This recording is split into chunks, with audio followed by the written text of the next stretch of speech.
생로병사라는 말은 우리의 삶을 한마디로 요약한 표현입니다. 태어났다는 건 반드시 죽는다라는 뜻입니다. 그래서 무덤에 가보면 그 수없이 많은 비문은 일관성 있게 기록되어 있습니다. 몇 년 몇 월 며칠 생, 몇 년 몇 월 며칠 졸, 똑같은 형식으로 기록되어 있습니다.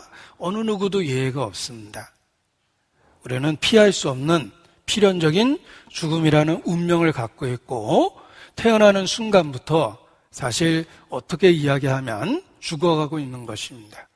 늙고 병든다, 생로병사한다, 나이 들어가고 있다는 것은 죽어간다는 증거고, 여기저기 아프다는 것도 죽어가는, 내가 지금 죽어가고 있다는 증거임에 틀림이 없습니다.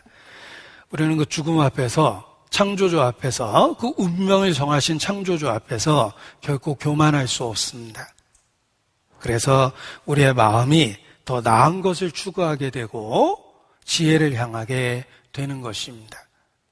내가 아무리 버텨도 시간을 버텨낼 수는 없습니다.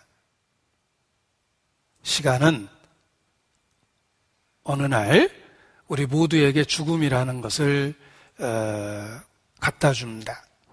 시편 90편 5절입니다. 시편 90편 5절.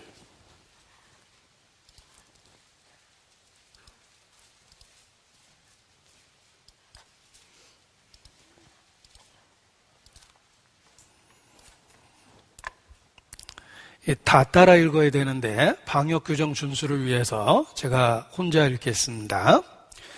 저희 교회는 방역 규정을 철저하게 지키고 있습니다. 자, 주께서 저희를 홍수처럼 쓸어가시나이다. 저희는 잠깐 자는 것 같으며 아침에 돋는 풀 같으니이다. 자, 저희를 홍수처럼 쓸어간다고 표현하셨습니다. 노아 시대에만 홍수가 있었습니까? 아닙니다. 지금도 시간이라는 홍수가 지나가고 있습니다. 노아 시대에 큰 홍수로 인해서 높은 산이 다 잠겼습니다. 한 번에 잠긴 건 아니죠. 비가 오기 시작했고 점점 저지대부터 고지대까지 차오르다가 결국은 가장 높은 산까지 다 잠긴 겁니다. 시간이 그렇습니다. 우리 중에 10년이라는 홍수가 쓸고 지나가면 이 중에 많은 분들이 세상이라는 무대에서 사라졌을 것입니다. 20년이라는 홍수가 쓸고 지나가면 더 많은 사람이, 30년이라는 홍수가 쓸고 지나가면 더 많은 사람이, 5, 60년이라는 홍수가 쓸고 지나가면 이 중에 남아있는 사람 거의 없을 것입니다. 노아 시대만 홍수가 있었던 것이 아닙니다. 지금도 하나님은 시간이라는 홍수를 갖고 우리 모두를 쓸어 가십니다. 그래서 모세가 표현하기를 주께서 저희를 홍수처럼 쓸어 가시나이다. 저희는 잠깐 자는 것 같으며 아침에 돋는 풀 같으니이다. 잠깐 자는 것 같은 인생, 아침에 돋는 풀 같은 인생, 시간이란 홍수 속에서 우리는 그것을 깨닫게 됩니다. 그래서 한 번쯤은 자신의 연수가 얼마나 남았는지, 혹 하나님의 은혜로 연장된 삶을 살고 있는 건 아닌지 생각해 보셔야 됩니다. 히스기야는 수명이 다했습니다. 그래서 죽는다고 선고받았는데 눈물로 기도했을 때 하나님은 기꺼이 은혜로 응답하셔서 히스기야의 삶의 수명을 15년 더하셨습니다. 히스기야에게만 준 은혜가 아닙니다. 생각해보면 우리 모두의 삶도 어떤 의미에서는 더해진 15년입니다.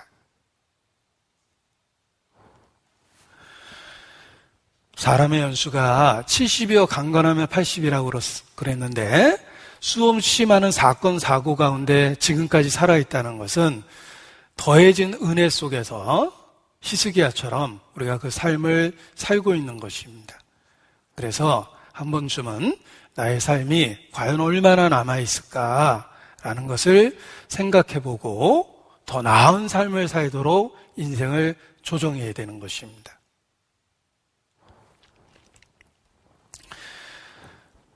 그 유행가 가사 중에 그 백세 인생이라는 그 노래가 있습니다. 70세에 저 세상에서 날 오라고 하거든 할 일이 아직 남아 못 간다고 전해라. 이런 건방 떠는 그런 노래가 있습니다. 그런데 성경은 사람의 연수가 70이여 강건하면 80이라 라고 말씀하셨습니다. 그 이상의 수명을 사는 사람은 억지로 늘렸거나 아니면 히스기야처럼 더해진 15년을 살고 있는 것입니다. 과연 우리에게 얼마나 더 많은 시간이 주어졌을까라는 생각을 해보면 오늘 딱 끝난다면 우리도 솔로몬처럼 헛되다. 내가 모든 악에 거의 빠졌었다. 이렇게 한탄하며 인생을 끝낼 수도 있다는 것입니다. 뭔가 우리에게 더 나은 것을 추구하는 새로운 출발이 필요합니다.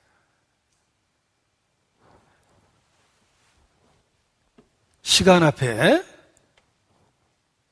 절대적으로 무능한 우리 자신의 모습을 생각하고 우리의 삶을 조정하셔야 됩니다. 뿐만 아니라 우리는 시간 앞에 무능할 뿐만 아니라 질병 앞에도 무능합니다. 인생을 흙집에 살며 하루살이에게라도 눌려 죽을 자라고 성경은 표현합니다. 하루살이에게 눌려 죽는 사람이 어디 있냐? 과장됐다라고 생각할지 모르겠지만 하루살이보다 더 작은 바이러스에 의해서도 인간은 어제까지 멀쩡했던 사람이 오늘 죽음을 맞이합니다. 눈에 보이지도 않는 바이러스 때문에 죽음을 맞이하고 작은 벌레 하나 때문에 결국 죽게 되는 사람도 많이 있습니다.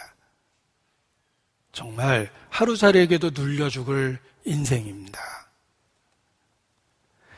우리는 이런저런 그 질병 가운데 노출되어 있고 늘 그 위험 속에서 매일의 삶을 살아가고 있습니다.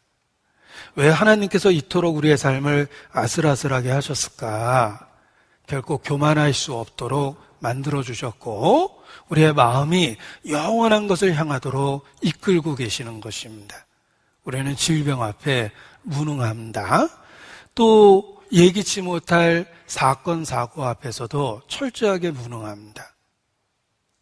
누가복음 13장 예수께서 일깨워 주셨습니다. 1절입니다. 누가복음 13장 1절. 제 인생에 큰 도움이 됐던 말씀입니다. 따라서 우리 형제자매님 모두에게도 큰 도움이 될 거라고 확신합니다. 좋은 사람 빼고 그렇겠죠? 예.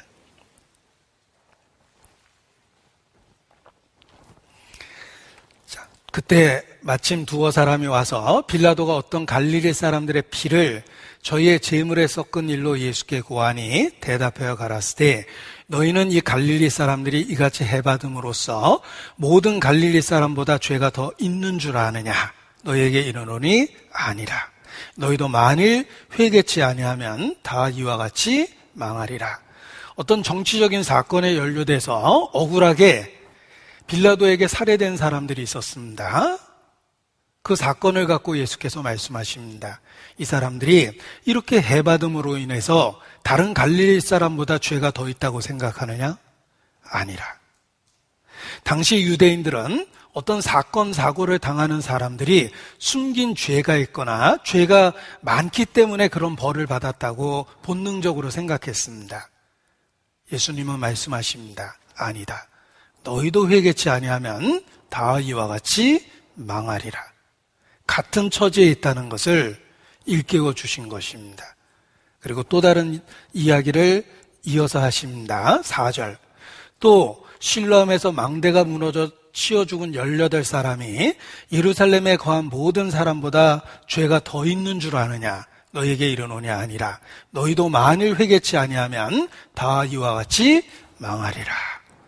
자, 당시 실로암에서 큰 공사가 있었는데 사고가 났습니다. 망대가 무너졌습니다.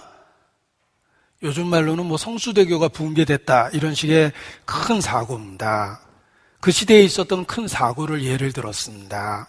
예수님은 정확하게 그 소식을 알고 있죠? 그때 18명이 죽었는데 다른 사람들보다 죄가 더 많아서 죽었겠느냐? 아니라 너희도 회개치 아니하면 다 이와 같이 망하리라. 특별한 사람이 사건 사고를 당하는 것이 아니라 다 같은 위험 속에 있다는 것입니다. 전쟁터에서 쥐레를 밟고 전쟁터에서 총을 맞고 대포에 의해서 산산이 부서지는 사람들이 특별히 재수 없는 사람이나 죄 많은 사람이 죽는 것이 아닙니다. 누구든지 똑같은 위험에 처해져 있다는 것입니다. 내 옆에서 전우가 총을 맞았는데 같은 전쟁터에 있다는 것은 그 다음 순서는 바로 나일 수도 있다는 거예요. 특별히 죄가 더 많아서 어떤 사건, 사고에 휘말리는 것은 아닙니다. 우리 모두 다 그런 위험 속에, 상황 속에 있다는 것을 가르쳐 주십니다. 다윗이 요나단에게 자신의 처지를 고백하면서 나와 사망은 한 걸음뿐이다. 나는 이렇게 아슬아슬한 삶을 살고 있다. 사울왕이 나를 죽이려 하고 있기 때문에 나와 사망은 한 걸음뿐이다라고 이렇게 고백하게 되는데 그 당시 다윗만 그런 것이 아닙니다. 우리의 매일의 삶이 그렇습니다. 우리는 흘러가는 시간 속에 있고 그리고 질병의 위험 속에 있으며 사건, 사고의 가능성 속에서 매일의 삶을 살고 있습니다. 나와 사망은 한 걸음뿐이니이다. 그래서 성경은 경고합니다. 어리석은 자야, 오늘 밤에 내 영혼을 도로 취하리니 내 예비한 것이 누구 것이 되겠느냐. 모든 사람에게 하는 경고입니다. 오늘 밤에 내 영혼을 도로 취하면 현재 내가 살고 있는 삶이 과연 정상이겠는가 우리에게 일깨워 주십니다. 죽음은 우리로 하여금 강제로 생각하게 만듭니다. 우리의 삶을 올바로 살아야 될 수밖에 없다는 것을 생각하게 만드는 것입니다.